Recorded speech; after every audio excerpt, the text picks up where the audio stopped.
Hello, everybody. Hello, darlings. This is a special episode for me. And a very special episode for me because, darling bitches, this is a Drama Darling YBT collaboration. Club. Hello. Welcome in, everybody. Welcome in. Hey, welcome in. Hi. Hi, Melissa. Hi, Amy. How are you, my love? I'm great. I'm so happy that we get to come together at the end of the valley. Well, poised to go into 3 episodes of the reunion, but to kick off reunion 1 with you is going to be really exciting for me, really exciting for the darling listeners, because you always have, you've got a therapeutic, incredible take on all of this, and there's so much happening. So I cannot wait to talk to you about it. Yeah, same. I love podcasting with you, and it's amazing how many they call themselves the darling bishes when there's, crossover between the two of us.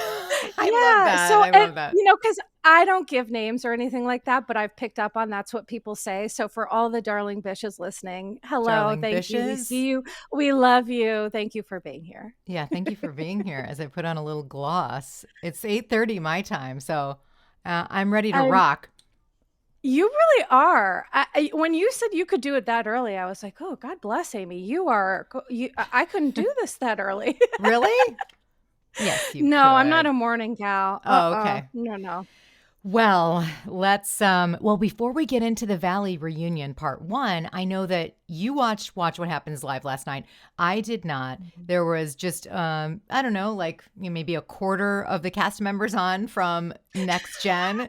So Please fill me in on what happened, because I want to hear. I love that show. Okay. Honestly, I was talking with Ryan Bailey about this. I love the show too, and I actually thought it was better than Roni.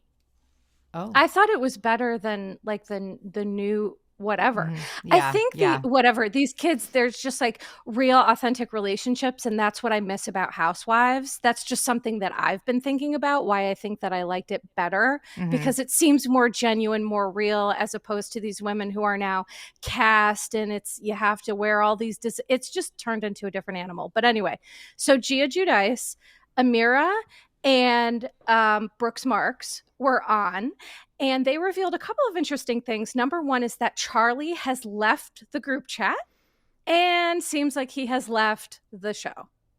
Wow. Did he by any chance join the boys chat in place of Danny over on the Valley?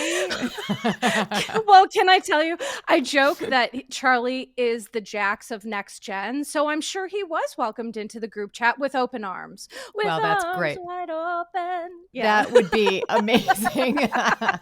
Yep, Jax is ready to invite anyone in there.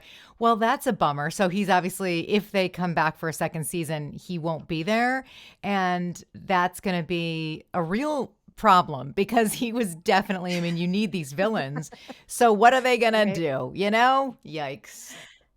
Listen, I'm happy to see him go, because I just felt he was just the worst. And I'm allergic to men like him, if I'm being honest. So for me, I'm happy. But at the same time, you're right. It's well, he was the source of all the drama. So what's going to happen? But I guess we shall find out. There's always a new budding villain somewhere. Oh, especially in New York City, honey. Yeah. They're a dime a dozen. Right. So, and then the other thing that was really interesting is that Gia was asked, Andy loves to ask the shady questions, and he asked Gia to rank the New Jersey housewives, Melissa Gorga, Dolo, Jen Aiden, thank you, Dina Manzo. Okay. And Gia's response was Dolo first. Okay. Then Jen Aiden, which I was like, girl, please, girl, bye. Jen Aiden is number 2. Stop that right now. Okay. And then Dina was 3 and Melissa Gorga was last.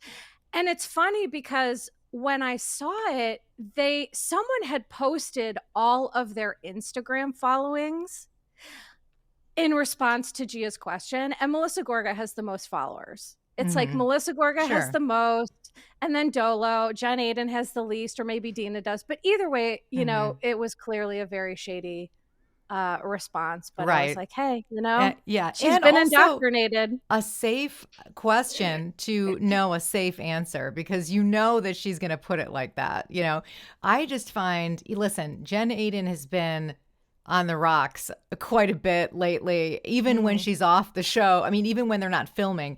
So perhaps Gia's trying to look for a little collab with Jen Aiden. Bring her on Next Gen as a friend Well, of. can I tell you, Andy asked the group who they would love to see. Like, are there other housewives' kids you'd love to see on the show? And Gia immediately said, my sisters. Oh. And then Brooks Marks immediately was like, yeah, Chloe, who was in the audience, his sister Chloe. And I was like, you know, listen, I give it up to these people for supporting their family and having their back. But I'm like, and you know, I have to say that would be fascinating, right? It would be like a Real Housewives Kids 2.0, very, I don't know. I can't say I would hate it, but I just thought, and then Andy joked that they were all Nepo babies. All Nepo babies? Yeah. Yeah.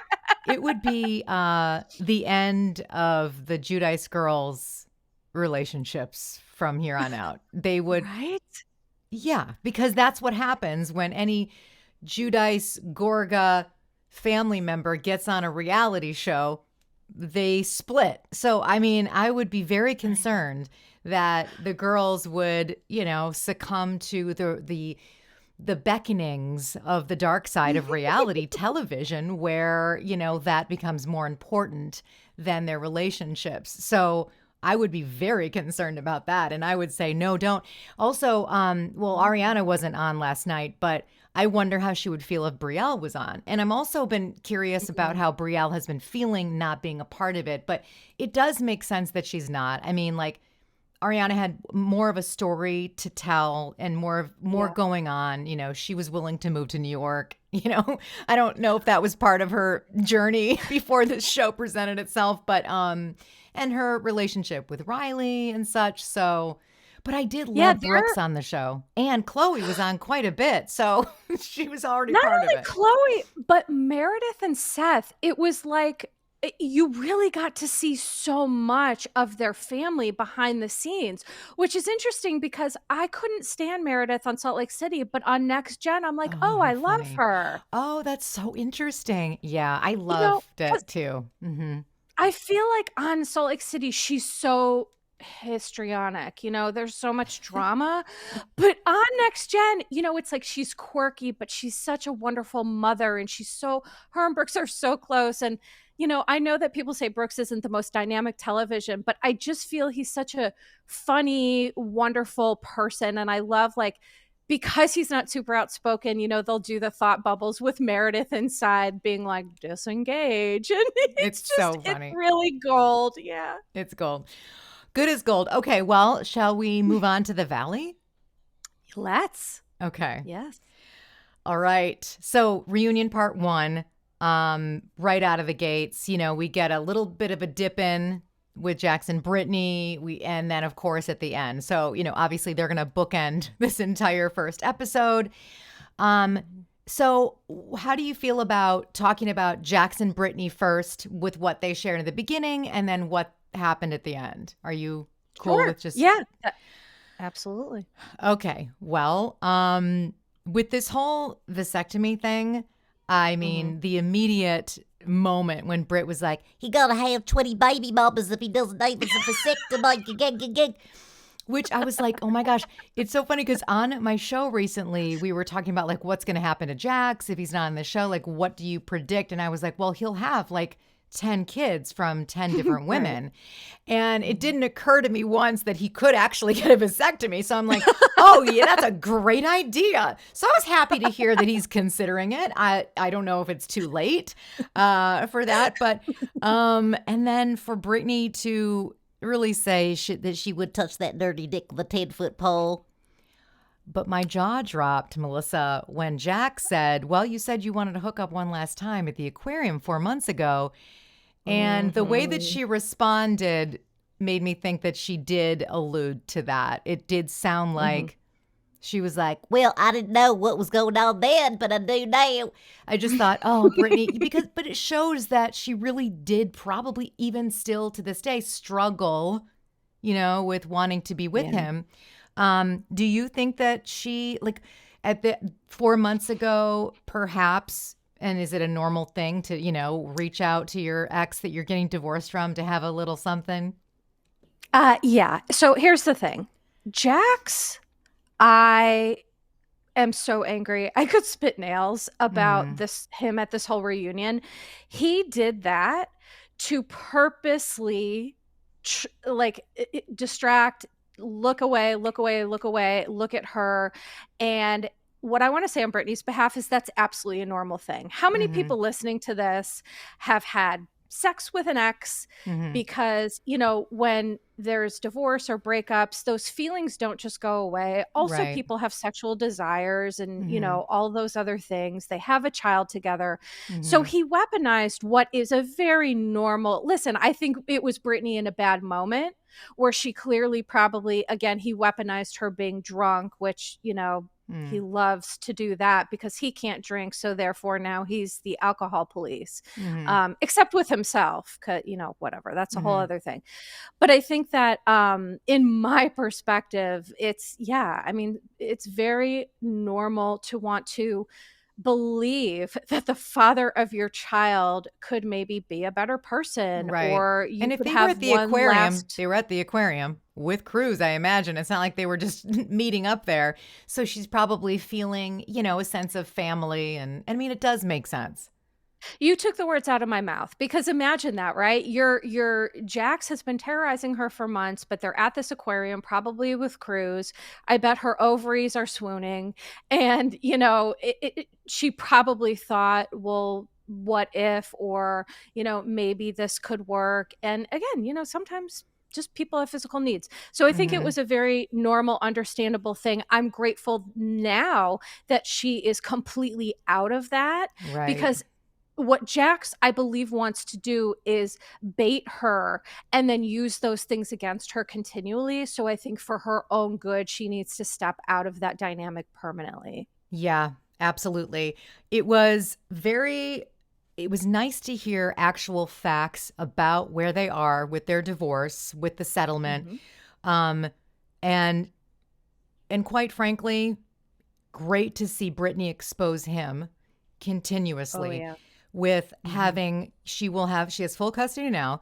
And after the divorce is final, she will allow Jax to see Cruz if he passes the drug test Wednesdays and every other weekend. And then I love that she's like, And if I get my nails done and I need a quick babysitter, if I need to go to Home Goods to get some more sides for my house and pillows and such, I'll let him do that. I was like, oh my God. I thought actually in that moment, Melissa, I was a little worried because I thought the second that you start using him as like a babysitter, things are going to get tricky. Am I wrong about that? Like, I feel like with Jax in a situation like that, you have to have very strong structure that you can't, sway from, because the second that she's like, Can I just drop him off real quick while I go get some gels?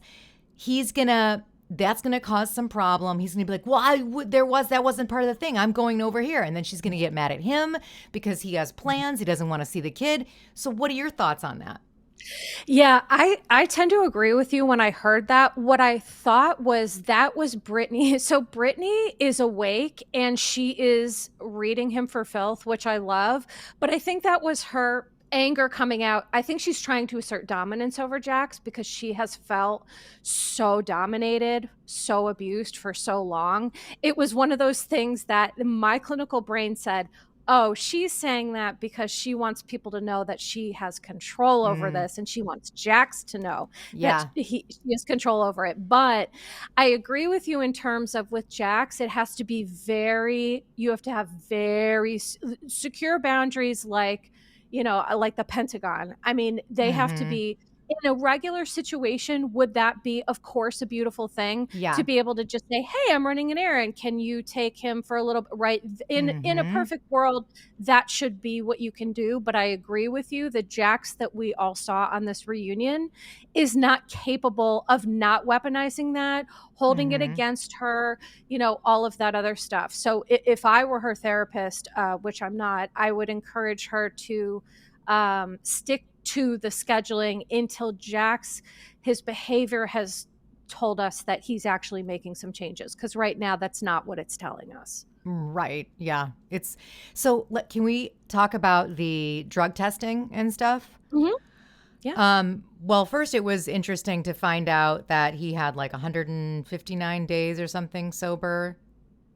Well, I don't know, sober but in not quotes, weed. because he said, and I quote, I can't and won't stop smoking weed. Right. Which, I listen, know. I never want to judge how people move through their sobriety, but I can speak on Jax in particular, and it's just another way for him to avoid, and deflect and not get to the root of his stuff. So to me, I don't think that's great, but it's not me. The California sober is been so normalized that now people who are trying to get sober see that as a strong option. And I think that is not a good thing. I mean, I hate to say it. As much as I support THC and the legalization of it, when, and everyone there, it seemed like on the couch, they were like, oh, we're fine. Even Janet was like, that's okay with us. And I just thought, but it's really not for someone like him. And it's not a negotiation. You either are or you aren't. And when you say sober, I mean, and that is considered a drug that alters your mind. So you can't. 1,000%. Like, it's just weird to me when people claim sobriety, but are completely, imbibing in THC on a regular basis, because I just don't see that being sober. Right. And so here's the thing. I'll say I worked in an inpatient rehab for drugs and alcohol, and I have kind of seen it all in terms of people's sobriety journey and things like that. What I can say is that when you are using anything to detach or to prevent yourself from feeling something, it is impossible. And it's not even necessarily a substance. People can use shopping. They can, people get sober and then they overutilize shopping, or they overutilize sex. And that's why people say in the program not to date for the first 12 months, because it's really easy to replace those addictive processes. Right.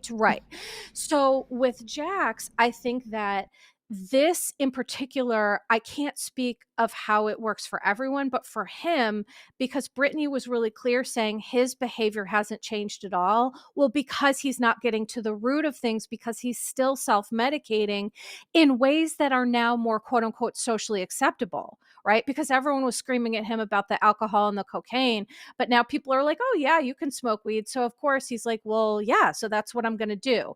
Yeah. For him, I don't see this being a healthy choice, and I think it keeps him really sick and really stuck. But I think that's where he wants to be. If you take steroids, will that show up in your drug tests?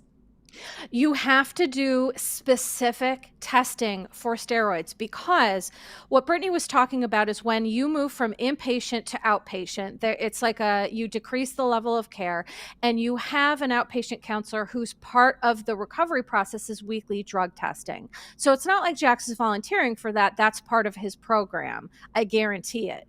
And those tests will only they'll test for all the, drugs. They'll do a whole panel, but steroids is something completely different. Okay. And I'm glad that it was brought up, because Jax, did anyone hear him say that he gained 30 pounds? Did anyone else hear that? He was talking to Janet about that at the break. And that's right. And does Jax look 30 pounds heavier, or does he look a little bit more muscled? That's steroids. Allegedly. Yes. Allegedly. Okay. People who utilize steroids will gain intense amounts of muscle weight and bulk. And if he had really gained 30 pounds, he would have looked a lot different. So I think here's my thing with Jax. He told on himself throughout this whole reunion, you just have to have the right ear. Wow. Yes, he told on Yeah. himself inadvertently and Yep. deliberately. Like he did come Yes. clean on a lot of stuff. He's like, well, I'm not going to argue with that. That is pretty true, you know. But then the other things that he's completely lying about, you're right. He showed his hand. But I was actually pretty, not shocked, but it took me aback. I was taken aback with the steroids situation because I thought, well, here, Brittany, I didn't know she was going to turn in that direction when she was like, well, you know, why, you know, here you are, you're supposed to be sober. Your attitude and personality are so sporadic. So if it's not the drugs and alcohol, why are you still just as crazy as before? Are you taking steroids?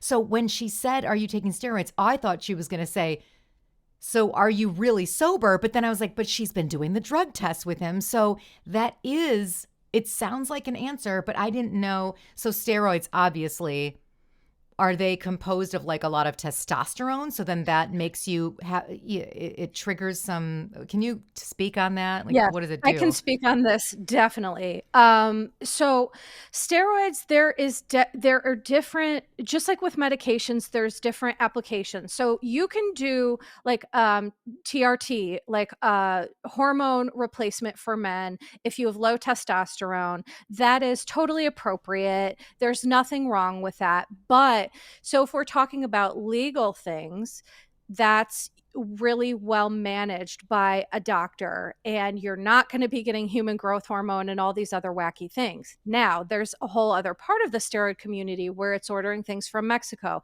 putting things in your body that have permanent impacts on mental and physical health, which unfortunately, there are a lot of people who make those choices because they care more about how they look than about how they feel, behave, or really about their health. And so I think what she's talking about with Jax is not the legal part that we're talking about. I would assume that it's some of these other really intense steroids that absolutely have psychological impacts in terms of they can make you feel rage. You know, if anyone who's listening to this who's ever done hormone replacement, I had to do it when, you know, after surviving ovarian cancer, and I felt bipolar, like I felt like I had bipolar disorder. It was such a swing in my mental health because my hormones were completely off.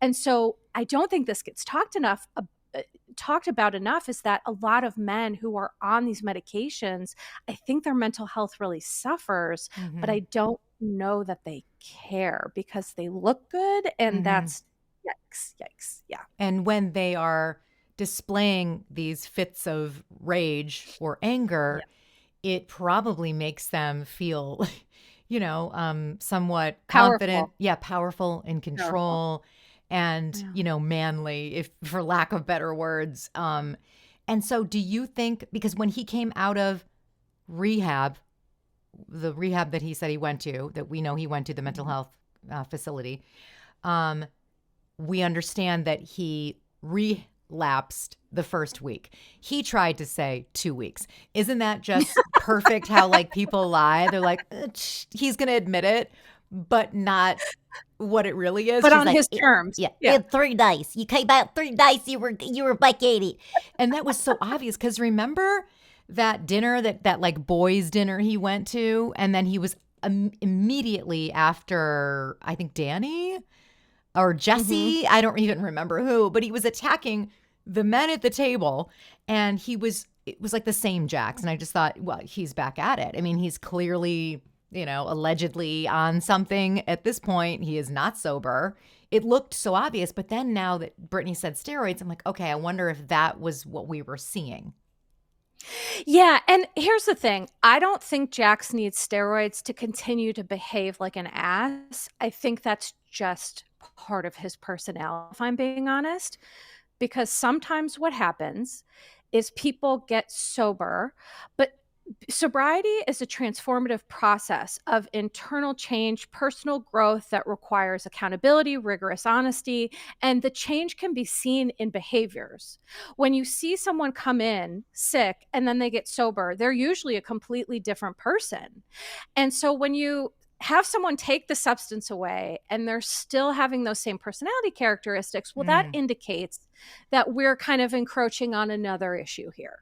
Okay. Which, right. Which is it anger? Because he keeps saying it's, well, I mean, No. it kind of sounds like you're No. agreeing with Jax, Melissa. It's not the drugs or the alcohol. It's something else. No, I'm joking. I'm joking. But what, I mean, is it, so he keeps saying anger, anger, but obviously it's the pain and the trauma and all the issues that he's had that he hasn't dealt with. But what is it? What are the underlying issues? Okay, well, you I can't have to be say. really careful here. Yeah. No, so here's what I He can said say. narcissistic behavior. He said bipolar, hasn't he? Hasn't he said he's bipolar? Or has he? He has said that. Okay. But that's not okay. So here's how I'm going to explain this. Okay. When we look at personality disorders, we look at them on a spectrum, right? Every person alive, Amy, you included, me, everyone, we have narcissistic traits and tendencies. Everybody does, okay? But if you look at things on a continuum, over to the left is going to be less traits and tendencies. In the middle is going to be, kind of statistically, maybe where more people lie. And then to the right is going to be people who have personality disorders where there is a pervasive and persistent pattern of inflexible behaviors and traits that continue to create problems. So let's give sometimes a air horn for that explanation. Yes, fish therapist. So I have to be cautious about how I say this because, I'm not diagnosing Jax. I don't know him. I can't make that. But what I can see is that, and from my clinical experience, when you have people come into treatment and they take away the substances and the problems still exist, it's usually an underlying personality issue that needs to be addressed and focused on. Anger is what's called a secondary emotion. So Jax likes to focus on anger because it makes him feel powerful. And a lot of men fall in this bucket, right? That anger can make people feel really powerful, and he doesn't want to give the only power he feels he has away. So, but anger is a secondary emotion in that it's a symptom, and there's always other stuff underneath, which can be guilt, shame, which I'm sure Jax has some of that. It can be depression, anxiety. There's always something underneath that anger. So the fact that he's over focusing on the symptom that he's most comfortable with tells me that he's not ready, that there's still some denial and minimization. He's not quite ready to say, okay, when people fully accept, that they have a disease, to me, to kind of finish out the discussion about this piece, is that I think that, to me, when I look at Jax's behaviors and the fact that he's still engaging in the same behaviors tells me that he still has a fair amount of denial and minimization that he's living under, that perpetuates these same unhealthy behaviors. What is Jax's rock bottom? Well, the interesting thing I can tell you from working in inpatient rehab is I have met people who their bottom doesn't come and they die. Unfortunately, there are some people that something happens and it's their bottom. So a bottom is subjective for every single person experiencing it, because you would think at this point that all of this stuff should have or could have been his rock bottom, but it clearly isn't, because he hasn't made real change. He's not ready to make real change. So could it be getting fired from the show? Maybe. I don't know. Because to me, it seems like the only thing that Jax really cared about is being fired from the show. He told on himself again at a point in the reunion where he said, well, I went to treatment because I wanted to keep my job. He said that. Yeah. He was like, Yeah, he goes, I went to rehab because of Cruz and because the show made me do it. I was like, well, at least he's honest.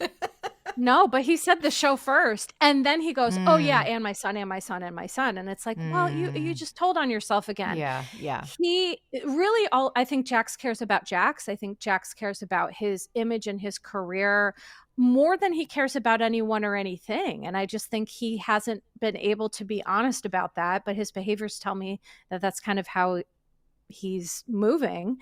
And I wonder if being kicked off the show could be a bottom for him, because that's the only thing he really cares about. Well, getting, fired from Vanderpump Rules was in fact the first bottom for him that made him spiral worse than ever before, because that's when Brittany was saying, we really got the timeline here, which I thought was very important, because this whole time I was thinking, when he was in the valley and they had this house and, she's pregnant and they had a child and it's COVID. And here I'm thinking, wow, Jax and Brittany are really doing well. They're off camera. They're having this little life in suburbia.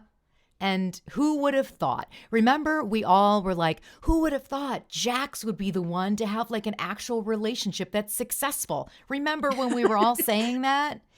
And yes, when we were watching Scandival and all that happening, but really what was actually going on was, all the things that Brittany was saying, he started to, lash out at her because he didn't have the job. She was making the money. And he was, essentially diminishing her and scolding her for that because of his resentment. And it was a horrific scene. Not at all what we imagined it was, or rather, at least I did, thinking the best. And so that was a turning point when things got bad. So now cut to, okay, he's fired from the Valley again. He's not coming back. I mean, I imagine. And yet I hope not. I don't think he will. I think he's too much of a liability. Is he really the most compelling part of the show? I mean, perhaps, but there's also other things going on. We can live without Jax. Yes. But remember when he said he was going to prolong the divorce until he found out if he was going to lose the job on the Valley so that he could get alimony? Yes. Again, like, how you said he told on himself so many times. I mean, that's just a perfect example. You can look at that one dimensionally and say, well, that's just an asshole thing to do. But at the end of the day, it's so calculated and it's so narcissistic because and here I am trying to pretend like I'm a bitch therapist, which I'm not. But let me try. Okay, let me give this a try. So what I'm seeing, and I'm not diagnosing, but what I'm seeing here is that he feels entitled to money because this is his show and she wouldn't be there if it weren't for him. So he's entitled to the money that she would make on that show because ultimately when she goes on camera, I would say 75% of it is going to be about him, whether he's on camera or not. And he's not wrong. But do I think he deserves alimony? Absolutely not. He can fuck straight off. And I think it's really disgusting that he would even threaten her for that and play that hard. And we saw it even when they had that argument on camera earlier a few episodes ago. It's so gross because when he is like, he's trying to keep it together on that couch and being like, it's so hard. It's so hard. I'm a person too. And I remember Andy being like, looking at him like, what are we seeing here? What are we getting? Are we seeing any tears? And are we seeing anything? And no, I mean, it's just not there. It's just not there. He's just trying to put a lid on and he's trying to cork it. He's doing the best he can. He thinks he's doing the best he can in that situation. He is, because he's just not showing what he's feeling, Anyway, that's my diagnosis Amy, for that situation. Can I tell you? Yes. Brava. Oh Brava. my God. Thank you so much. Thank you. No, I'm not kidding. I fully agree with you. And to me, everything you said is accurate. And to take it one step further is that it's another extension of he feels entitled to financially abuse Brittany. He feels entitled to engage in financial abuse because that's what it is. It's an offshoot of continued financial abuse to say, this is my show. You got me fired. So now you're going to pay. It's all in line with the other abusive behaviors that he's been perpetuating on camera in front of people. And my therapist brain is exploding because I'm like, how are we all just breezing past this? Wow. How is everyone just breezing past? It's insane to me. But you're right. He feels entitled to her in every way, shape, and form. And that says everything you need to know about him. And when she was making money and saving their ass, he was coming down on her for that. So she makes money, he's angry. Right. What if she didn't make money? What would have happened? Probably. Well, don't you remember how many times Jax tried to hold it over Brittany that I'm the one who supports this family and I'm the one who pays for everything? We've heard him say that. So to your point, there's nothing that Brittany could have done to have pleased Jax. Nothing. That's a personality issue. That is not someone who's just in active addiction or whatever. That is a personality issue that is showing a pattern of inflexible and persistent, issues over time. And let me tell you what, so all of these things that we're talking about too, the steroids, the entitlement, the financial abuse, these are all through lines with a certain personality type with men.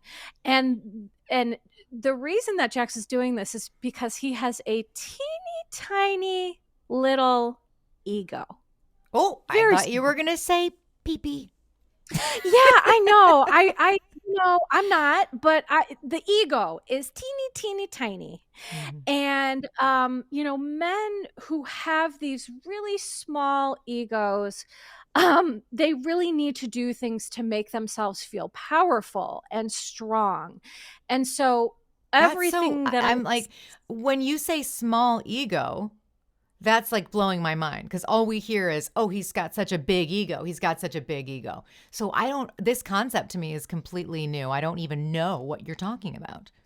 What do you mean? I mean, I know you were going to explain it, but I have to put my question in there. So the darling bitches know I'm on your side. I don't know what she's talking about. And I don't know what she's going to say. Small ego.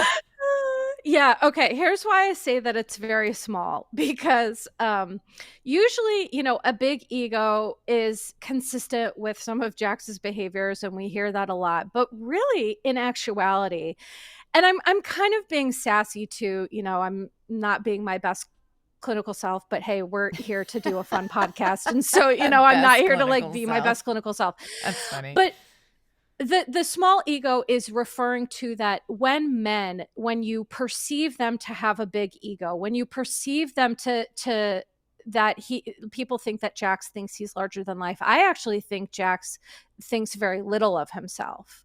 There are two groups of men in terms of when you see this ego stuff. There are people, and not just men, women too, and all people, right? Irrespective of sex or gender. But when you see someone that has a big ego, there's either two ways that it goes, is that they do really have this kind of delusional belief that they have their grandiosity. That's kind of the clinical term for it, that they have a sense of grandiosity, that they are greater than other people.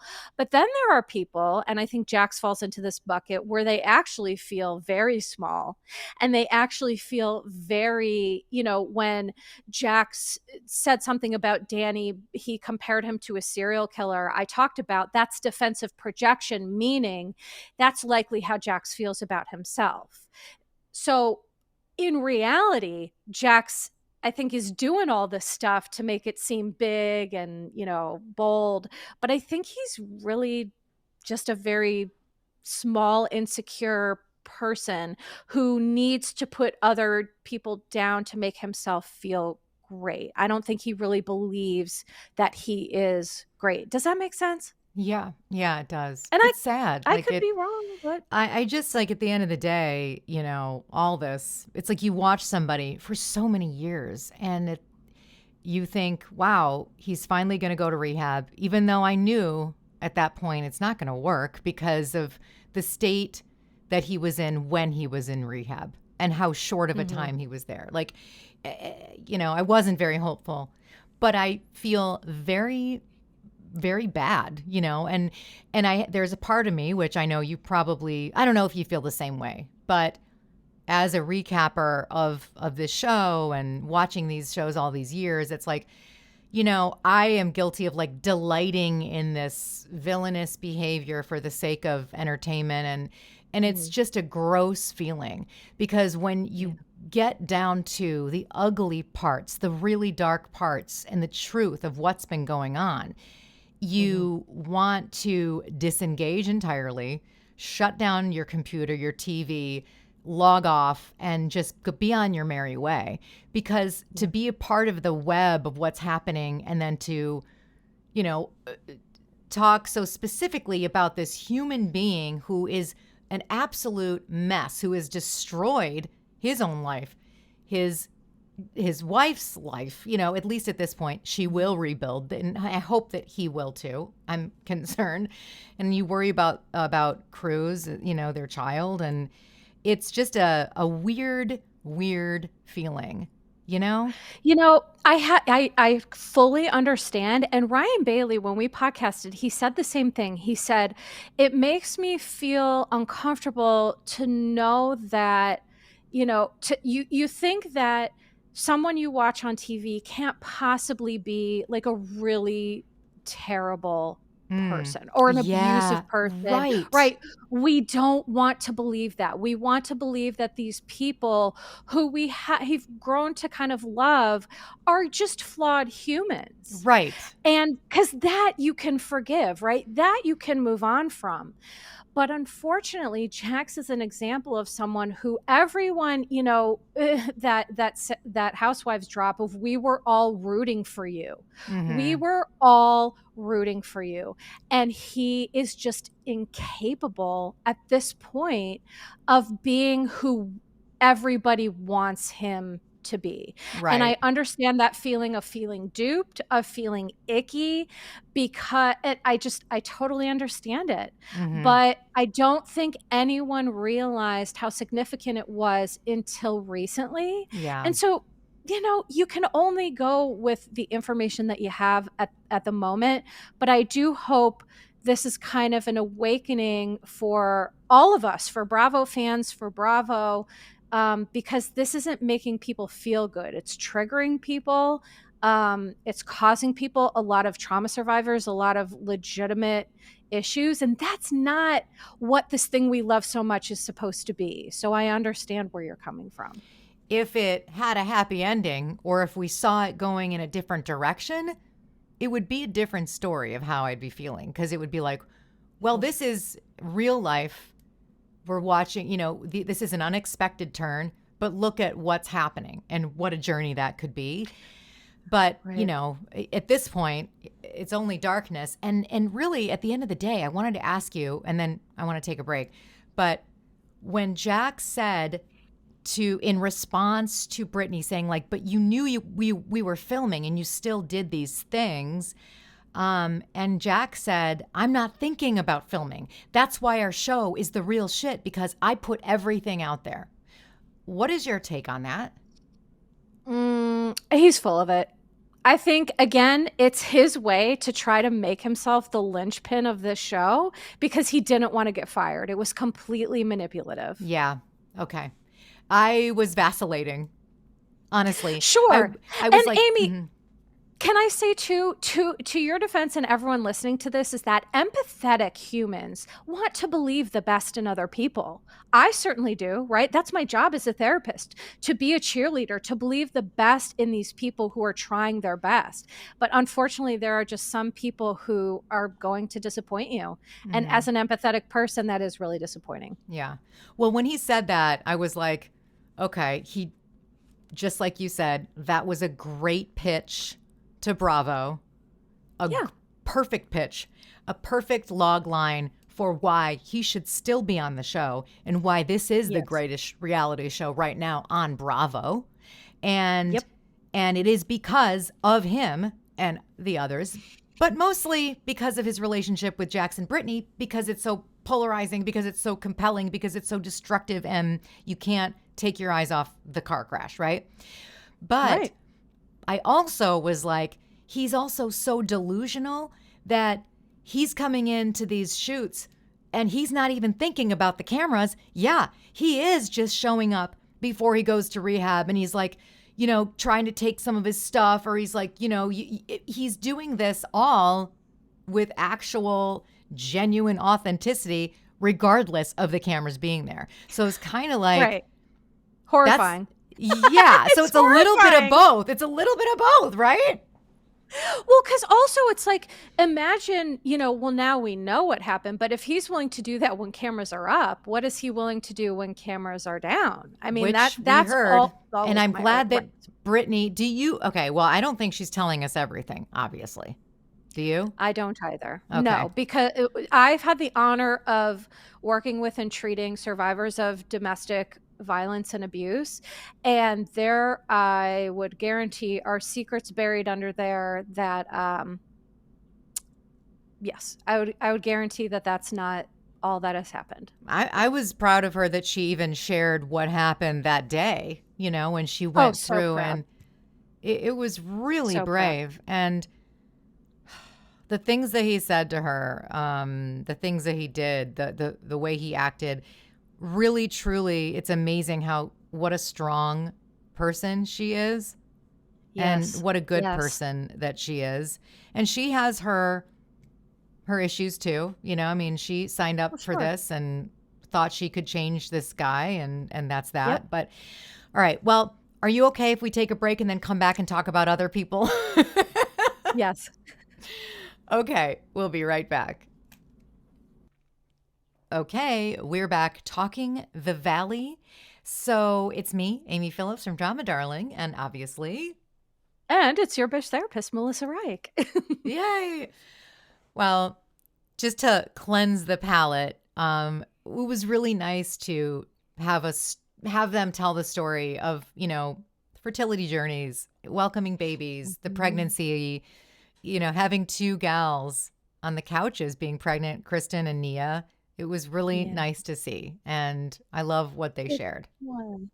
Me too. And, you know, it really warmed my heart because so many women have fertility issues. You know, I lost my ability to have children after ovarian cancer. And I just love when it's a discussion. It's a true, honest, raw discussion, because I think it makes a lot of women feel seen and validated and heard.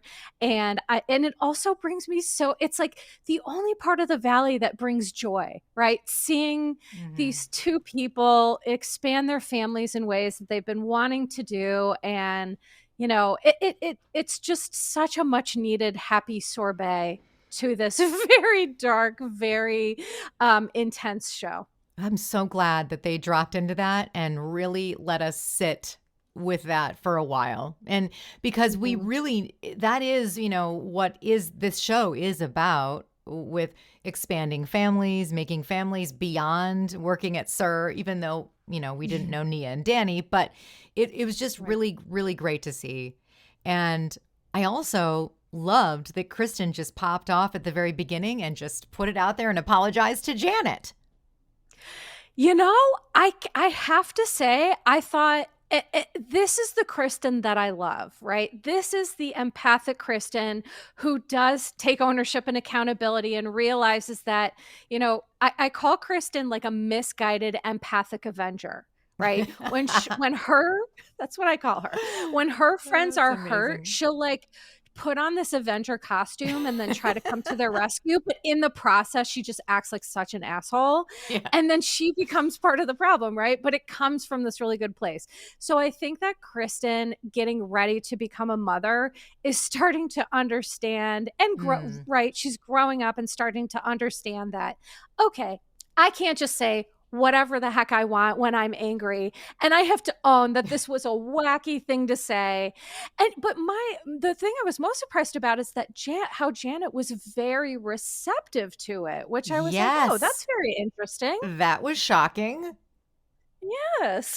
I mean, they both surprised us. I mean, they'll probably get into it later and they'll probably argue. They have to, right? Yeah. But at least off the bat, it was nice to see them do that. It really was. What about Michelle and Jesse? And God, to go from Right. Jax and then to head on over to this is Jax Jr.? so disheartening. I was so proud of the women on this show. Brittany standing up to Jax in front of the entire world. Michelle standing up to Jesse and telling her freaking side in front of the entire world. He couldn't even argue with her truth. She tried, and then he had to just sit back. That's right. That's right. Which I loved. I loved that Michelle and Brittany just ate up these men, and they were like, we're not keeping your secrets anymore.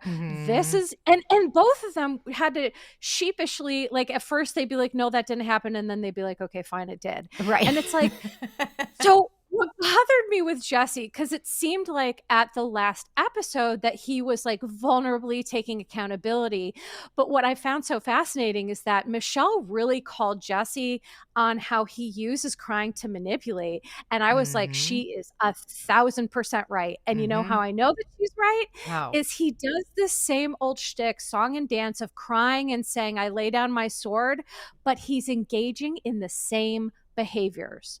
So when you are claiming that you're making changes, but it's just words and you're not actually changing behavior, that's a sure sign that it's manipulation. Absolutely. Sure sign. Absolutely. He even tags these crying statements with a giveaway, which is like, I'm just so tired. It's like, it's all about you again, And she's like, yeah, I'm tired too. And, I loved, Janet said one thing that I just thought was so perfect. She was like, wow, those tears dried up really quickly, And that is true. Like every single time we've seen him kind of break down to Michelle, to just like lay prostrate and just be like, have what you will.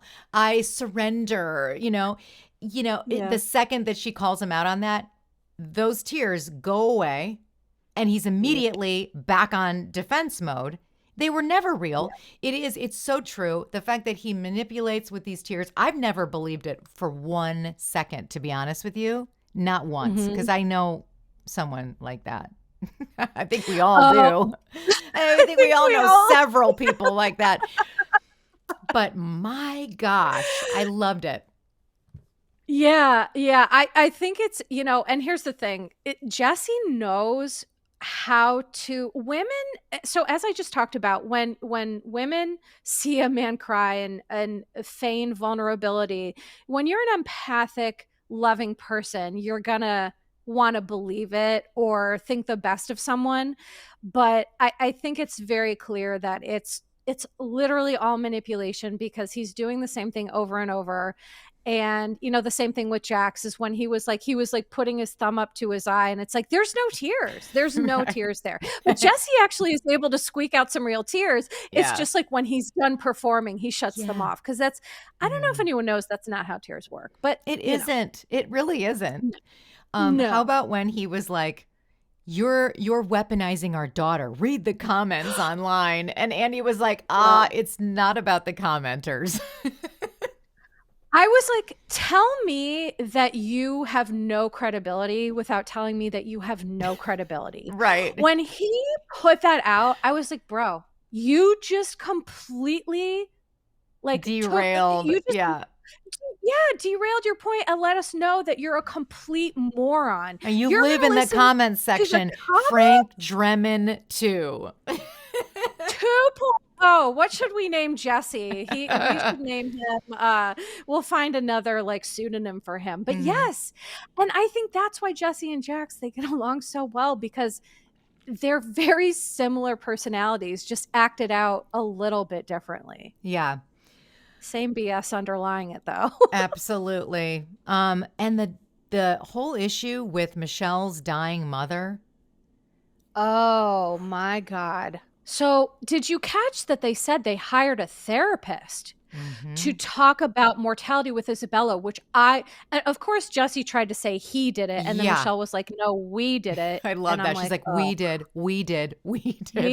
Right. What did you think about we heard you, honey. Them hiring a behavioral therapist to talk about mortality? I thought it was brilliant because what I've talked about on my podcast is that kids are empathic, intuitive creatures. They understand things on a level that sometimes I think adults have completely checked themselves out from, right? And so I believe that Isabella had more of an idea and understanding of what was going on. But the problem is what kids do is they have magical thinking that makes them believe that they are the problem.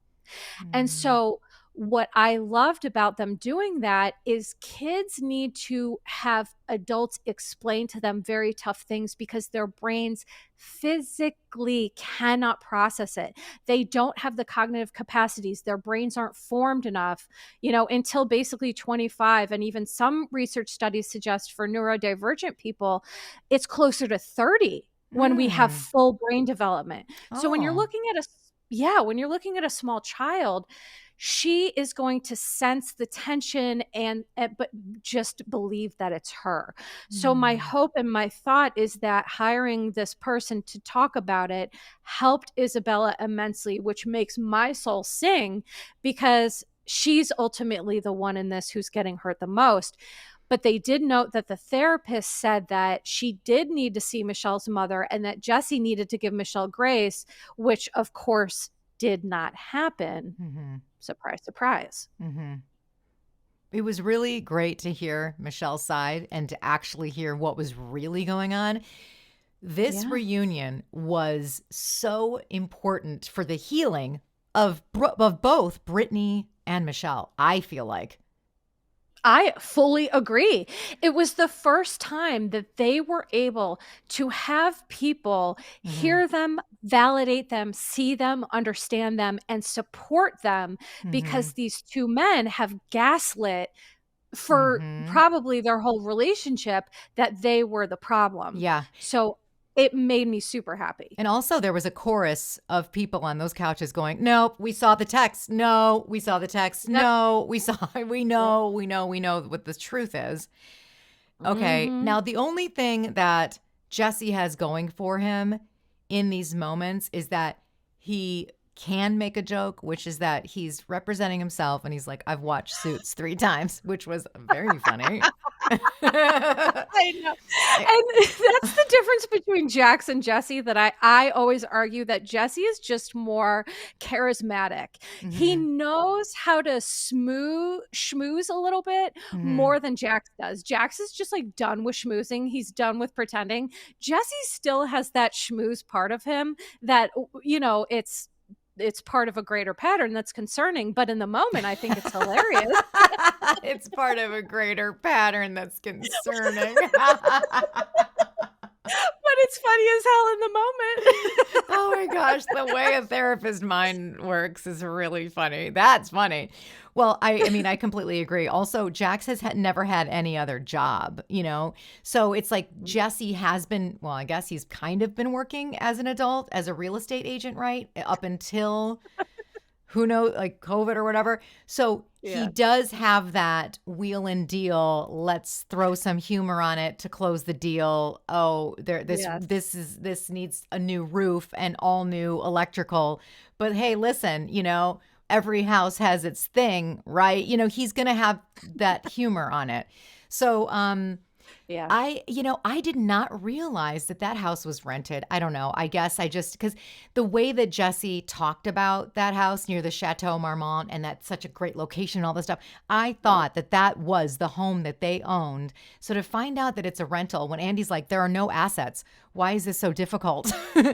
I was like, but the house. Literally. And then I was like, oh my gosh, did you realize it was rented?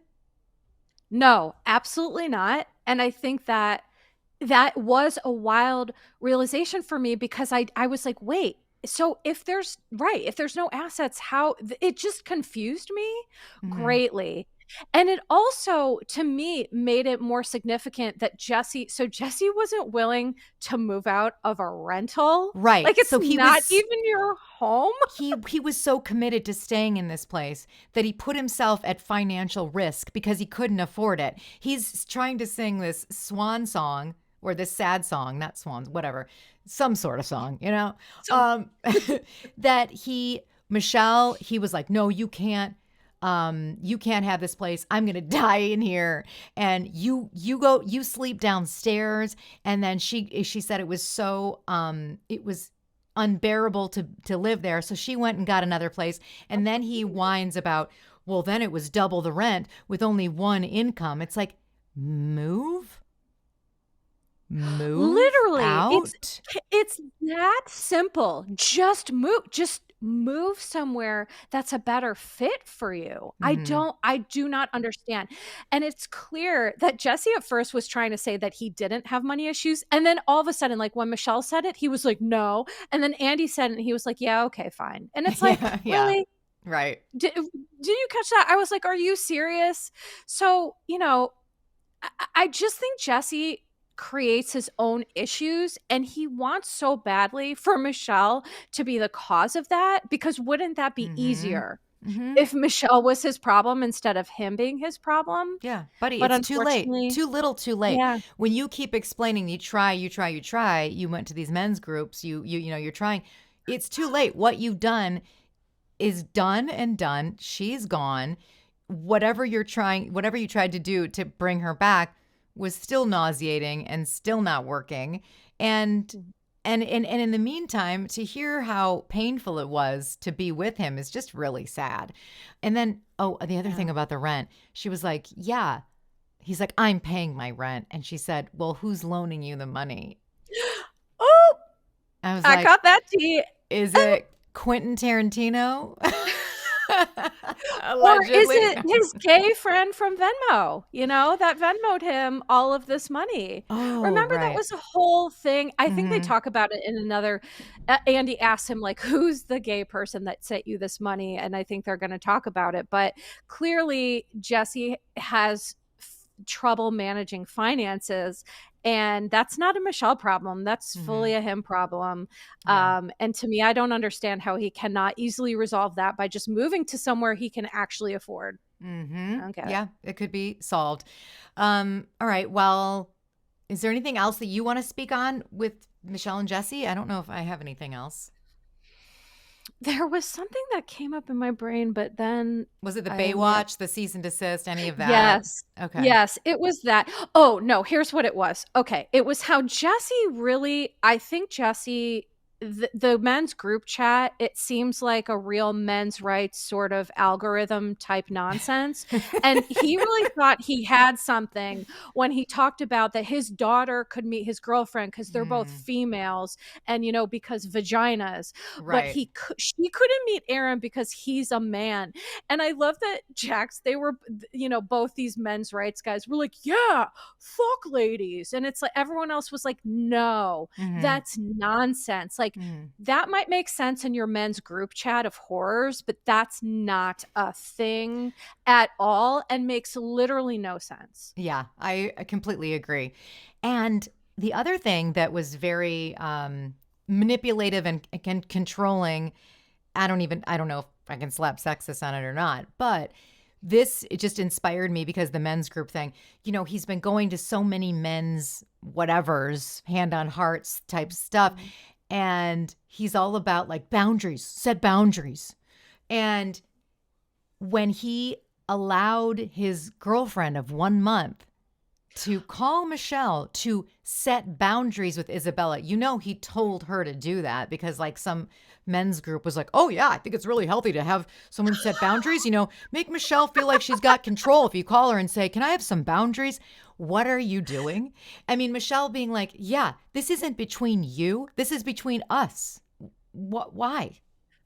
Well, okay, I'll tell you why. Jesse triangulated his girlfriend. So triangulation is something that happens that people use to try to manipulate and control the narrative.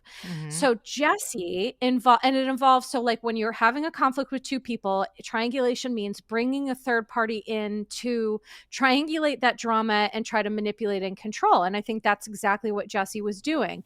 The hubris of this man to tell his girlfriend of 1 month to call the mother of his child, that is the dumbest thing I think I've ever heard of. And the fact that she did it, she's probably perfect for Jesse. I'm sure they're perfect. Yeah. for each I other. wonder if they met through one of those groups. The men's group. Yeah. No, I don't Probably. know. That's the Baywatch gal, right? Yeah. And it's like she doesn't want Michelle talking about her, so she sent a cease and desist, but then it's like you're going to call her and set your boundaries. Please. Right. Both Jesse and Right. his girlfriend, please go far away from us with that because that is insane. Wait, that Insane. other thing that when Sheena got brought in was I had to laugh because you got to love a Sheena pull in No, when I guess Andy was like, so by the way, when he was talking to Jesse, he had this smirk, like this smirk on his face that was like, I got to deal with this fucking guy. He was like, so what do you say about the rumors that your girlfriend says negative things about you? Which was very strange. I don't know like too much about the background about that, but he was like, oh, I don't believe it. Well, she holds my feet to the fire and I love that. I was like, what do you think Michelle has been trying to do for years, you idiot? But then he says that Sheena called his girlfriend and said that no one will like you as long as you're with Jesse on the show. Yeah. No one's going to like you. I don't think it's going to work out well for you. And I feel like that's something personally I could totally see Sheena saying. I could totally see her being like, listen, I understand you wanting to have this platform, but, I just could totally, absolutely see it. Yep. Yeah, it was very funny. Well, is there anything else that we want to touch on before we wrap up this Valley episode? I think, okay. One thing I did want to touch on, the last thing that I'll say, because this really stood out to me in terms of Nia's body image stuff. And so Andy was talking to Nia about some of her body image stuff. So I think that, Nia talked about it really being a balance with, you live in California, right? So I'm sure, Santa Clarita with Nia and Danny. That's right. Are they your neighbors? Kind of, I guess. Yeah. Kind of. That's wild. But so she just talked about the honest difficulty. LA is like a different universe, right? In terms of how women their body image, and she's like in entertainment, and so it's finding this happy medium between what works for her body and then like the intense rigors of it's not great in terms of like how things are in LA and body image and all of that. There's a lot of unrealistic expectations with women. But the one thing that really bothered me was like everyone was talking about how great Janet looked, and she did look great, but she said she lost 70 pounds, including the baby. Okay. So what's a baby? I don't know, 8, 10. So and what she joked that it was from Adderall and Pilates. I didn't like that. I don't like any of that because I think I need people to understand. I just want to tie this through line is that Nia's on the couch talking about how hard it is to have 4 children. Yeah. What that does to your body, right? Women give their bodies for their families, literally. And then what they get in return is shame and guilt and, societal expectations. And I just felt that Janet perpetuated that a little bit. And I just wanted to say I didn't love it. I didn't care for it. That's an intense amount of weight to lose for somebody. I just want people hearing this. It's like, we got to be healthy and mindful of feeding our bodies appropriately and having self-compassion and self-love with our bodies, which means, feeding them appropriately, not treating them badly and things like that. And so it's just one last thing that I wanted to say because it did really agree. fit with I mean, 70 pounds is a really shocking thing to say. Now I will try to massage those numbers a little bit because doctors usually say, and Darling Bishes, correct me if I'm wrong, and my experience is like, you would gain like 25 pounds normally, 20 to 25 pounds normally with a baby, okay? That's including like the placenta and, your breasts are getting bigger and the blood and the actual weight of the baby. So when that baby's out, boom, 20 pounds, is gone, essentially. So if it's like 25, but it's like, so then if you do the math, 50 pounds past that, from what we saw her last year. And we didn't Right. see her stand up, but I'm like thinking that can't be healthy. That is like a really extreme, too extreme. And it also shows a little bit of her hand, which is like, why did you do that so extremely? Because you're on TV, like clearly. Right. And do you understand? I mean, I'm sure you understand this, but how thin you have to be to look really thin on TV. Like, for example, Heather Dubrow. In real life, she must be invisible. Yeah. I don't, and so I just think that we have to be really careful how we internalize those messages when we're watching something like this on TV, because that expectation I don't think is realistic. It seems extreme to your point. And to me, extremes are a sure sign that something isn't super healthy for us. Right. At least she was honest about the Adderall. That's true. And I'm I give also her like, credit how for do that. you get how do you get Adderall for weight loss? I don't is that why she was taking Adderall? And does Adderall have that effect on you? I mean, she didn't so explain. Adderall, I'll explain too quickly. It's basically one molecule away from like methamphetamine. It's just like a legal version of that has a different molecules of differences. And so an amphetamine is going to decrease your appetite, and it's going to, it's an appetite suppressant. So that's why sometimes you see people who use amphetamines, they get really skinny and things like that. So my beef with that is a psychotropic medication that should only be utilized for folks who have ADHD or ADD, and it should be used appropriately and ethically with your doctor. It's not a medication that should be used for weight loss.